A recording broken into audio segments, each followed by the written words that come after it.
आजचा ना माझा इथे टिफिन रेडी झालेला आहे, पण ना तुम्हाला मला एक गोष्ट सांगायची आहे. काल संध्याकाळी जेव्हा मी स्टेशनवरून उतरले आणि अशीच चालत होते, तेव्हा मला मागून एक आवाज आला की मॅडम तुम्हाला ना त्या मॅडम आहेत ते बोलवत आहेत.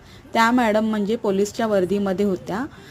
तर मी घाबरली, मला का बोलवत आहेत, मी काय क्रॉसिंग वगैरे करताना काय मोबाईलवरती होती की काय, असे प्रश्न बरेच होते. मी त्यांच्याजवळ गेली तर कळलं की त्या माझ्या सबस्क्रायबर ताई आहेत, म्हणजे मला फॉलो करतात, माझे व्हिडिओ त्यांना आवडतात. त्यांनी मला बोलवलं. त्यांचं नाव श्वेता राजपूत आहेत आणि त्यांना डोंबिवली स्टेशनला बाजूलाच रामनगर पोलीस स्टेशनच्या इथेच त्यांची ड्युटी आहे. आणि खरं तर त्या खूप छान बोलल्या, तुमची मला व्हिडिओ खूप आवडतात, मी व्हिडिओ बघते. ते ऐकून मला एवढं भारी वाटलं ना, मी तुम्हाला काय सांगू. आणि खरोखर मॅडम तुम्हाला भेटून सुद्धा मला खूप आनंद झाला. आणि हे सर्व ना मी घरी जाईपर्यंत हस्बंडला अगदी रिपीट करून सांगत होती, कारण की ह्या गोष्टीचा ना काही ठिकाणच वेगळा असतो या खुशीचा. तर टिफिनमध्ये आज बनवलेला आहे सुका जवळा, जो की ह्यांना ऑफिसला घेऊन जायला आवडत नाही. भेटूया